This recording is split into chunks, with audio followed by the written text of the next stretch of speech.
గొప్పలకు పోయి మనకున్న దానికంటే గూడా పెద్ద ఇల్లు కొనుక్కోవాలి అనుకునే వాళ్ళకి ఒక మంచి గుణపాఠం లాంటి వీడియో రీసెంట్‌గా జరిగిందేనండి.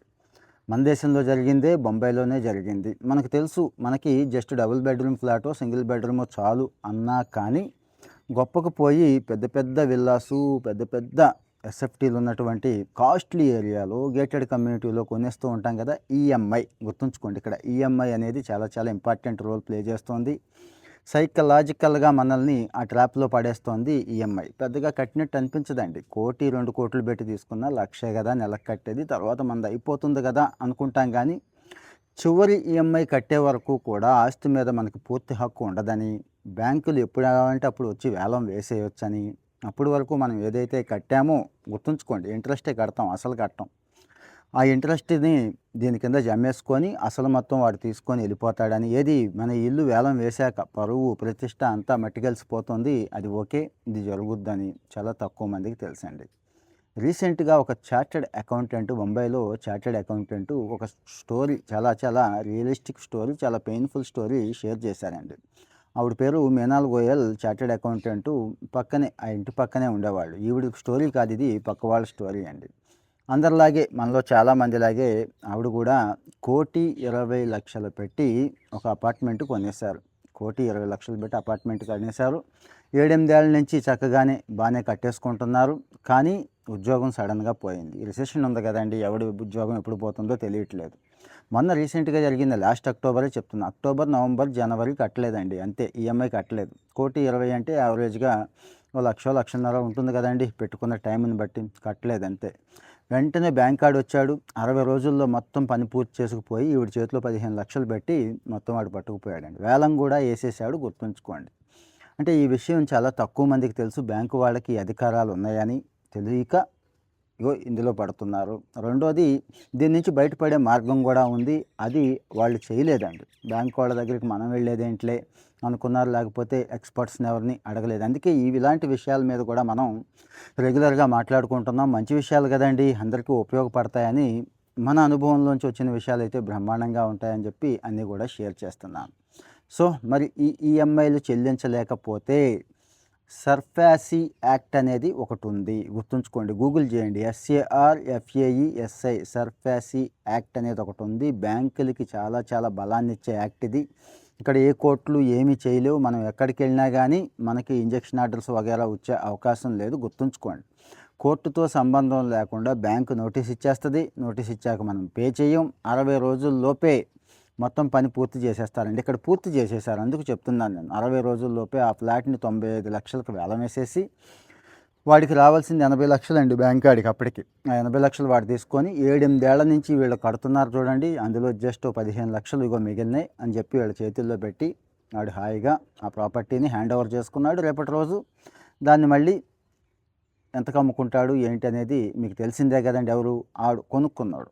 సో, ఇలా ఉంది పరిస్థితి. సో, ఈఎంఐ పూర్తయ్యేదాకా కూడా మనకి ఆస్తి మీద, ముఖ్యంగా ఆ ఇంటి మీద పూర్తి హక్కులు ఉండవు అనేది గుర్తుంచుకోవాలి. ఆకస్మికంగా ఆదాయం ఆగిపోయే అవకాశం అందరికీ ఉంటుంది అనేది కూడా గుర్తుంచుకోవాలి. అందుకే మనం సంపాదిస్తున్న దాంట్లో 30, 40%కి మించి ఈఎంఐలు పెట్టుకోవద్దండి. అంటే కొంతమంది 100%, 150%, 200% ఈఎంఐలు పెట్టుకునే మహానుభావులు చాలామంది ఉన్నారు. వాళ్ళ కోసం ఈ వీడియో, అది ఉపయోగపడుతుందని.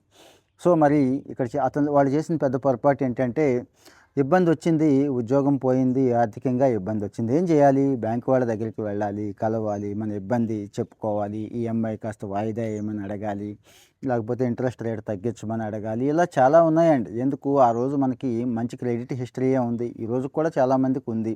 సరే, ఉన్నా లేకపోయినా కానీ నా క్రెడిట్ స్కోర్ ఇది, నేను ఇలాంటి తప్పులు చేసేవాడిని కాదు, సడన్‌గా ఉద్యోగం పోవడం వల్ల, సడన్‌గా ఏదో బాధ రావడం వల్ల, ఆర్థికంగా కుదేలైపోవడం వల్ల ఈ పరిస్థితి వచ్చింది. కాస్త పొడిగించండి, కాస్త నాకు టైం ఇవ్వండి అని అడిగుంటే బాగుండేది. బ్యాంకులు కూడా సానుకూలంగానే స్పందిస్తాయండి. లేదంటే తెలిసిన వాళ్ళకి, కాస్త ఆ మేనేజర్‌కి తెలిసిన వాళ్ళు ఎవరో ఒకళ్ళకి, మనకు తెలుసు కదా, ఎలాగో రికమెండేషన్స్ బాగానే చేయిస్తాం కదా, చెప్పించుకొని ఉంటే బాగుండేది. అది కూడా చెప్పించుకోలేదు. ఇది గుర్తుంచుకోవాలి దయచేసి. ఇక్కడ 2, 3 విషయాలని జాగ్రత్తగా గమనించాలండి. మనకి ఎంత ఇల్లు అవసరం, అంత ఇంట్లోనే ఉంటున్నామా? అడ్జస్ట్ చేసుకోగలుగుతున్నామా, గొప్పలకు పోయి పెద్ద పెద్ద వాటిలో ఉంటున్నామా? అపర కుబేరుడైన వారెన్ బఫెట్ కూడా డబుల్ బెడ్రూమ్లో ఫ్లాట్లోనే ఉంటాడు, పాత కారే వాడతాడంటే అదేదోలా చూస్తాం మనం. ఈవెన్ రతన్ టాటా, ఎంత ఆస్తిపరులండి టాటాలు ఆయనకు పోయే వరకు కూడా డబుల్ బెడ్రూమ్ ఫ్లాట్లోనే ఉన్నాడు అంటే ఎంతమంది ఒప్పుకుంటామండి? అంటే మన అవసరం తప్పేమీ లేదు, పెద్ద పెద్దవి వద్దని అంటలేదు. మీ ఆదాయాలు అంత ఉన్నప్పుడు, మీకు ఆస్తులు అంత ఉన్నప్పుడు ఉండొచ్చు, లేనప్పుడు చక్కగా మనకు ఉన్నటువంటి 500 ఎస్ఎఫ్టీయో 1000 ఎస్ఎఫ్టీయో ఆ సింగిల్ బెడ్రూము డబుల్ బెడ్రూము సరిపోతుంది కదండి. మన ఇంటిని చూసి మనకి గొప్పతనాన్ని ఇచ్చేవాళ్ళు, మనకు విలువ కట్టేవాళ్ళు మీకు అవసరమా? మిమ్మల్ని చూసి, మీ క్యారెక్టర్ చూసి, మీ జ్ఞానం చూసి, మీ తెలివితేటలు చూసి, మీ కష్టపడే స్వభావం చూసి, మీరు నలుగురికి సాయం చేసే స్వభావం చూసి ఇది కదండి ఇష్టపడాలి ఎవరైనా కానీ ఇప్పుడు అలా జరగట్లేదు. సో ఇక్కడ ఈ తప్పు పొరపాటుని చేయొద్దు. రెండోది, మనకున్న ఆదాయంలో ఈఎంఐలు ఏదైనా కానీ, ఈరోజు మొబైల్, కారు దగ్గర నుంచి అన్నిటికీ ఈఎంఐ అనుకున్నాం కదండి. ఇంట్లో వాషింగ్ మిషన్ కొనాలన్నా ఈఎంఐ, ఇంకా అన్నిటికీ ఈఎంఐ. వాళ్ళు భలే తెలివిగా ఈఎంఐ ప్లాన్ చేసేసి నో కాస్ట్ ఈఎంఐ అది ఇది చాలా పెడుతున్నారు. కన్వర్ట్ చేసేస్తాం, క్రెడిట్ కార్డులో అయితే ఇంకా ఘోరం. సో ఏం కొన్నా కానీ అవసరానికి కొనుక్కోవాలి, అది మనకు అవసరం కాదా అనేది చూసుకోవాలి. 30% 40% మించకుండా చూసుకుంటే సేఫ్ సైడ్ ఉంటామండి. వాళ్ళు కూడా చేసిన పొరపాటు అదే, గుర్తుంచుకోండి. తర్వాత వచ్చి కాస్త పట్టు విడుపు ఉండాలి, ఈగోలకు పోకూడదు. బ్యాంక్ వాళ్ళు వచ్చారు, మాట్లాడాలి చక్కగా వాళ్ళతో, లేదంటే మనమే బ్యాంక్కి వెళ్ళి కూర్చొని మన పరిస్థితి చెప్పుకొని, నా పరిస్థితి ఇదండి, ఇలా ఉన్నానండి అని చెప్పుకొని ఉంటే కాస్త వాయిదాలు పడేయము. సో మరి మీ పరిస్థితి ఏంటి? మీరు ఈఎంఐలు తీసుకున్నారా? కట్టలేక ఇబ్బంది పడుతున్నారా? ఇప్పుడు ఈ విషయాలు ఆల్రెడీ మీకు తెలుసా? మీరు ఏమనుకుంటున్నారు? దయచేసి కామెంట్లో చెప్పండి. మరి ఒక లైక్ ఇస్తే ఇలాంటి మంచి విషయాలు తెలుగు రాష్ట్రాల్లో చాలామందికి అవసరం అండి, వాళ్ళకి షేర్ అవుతాయి. ఇంకా కొంతమంది ఫాలో అవ్వట్లేదు, దయచేసి ఫాలో అవ్వండి. ఇలాంటి మంచి విషయాలే షేర్ చేసుకుంటూ ఉందాం. Thank you.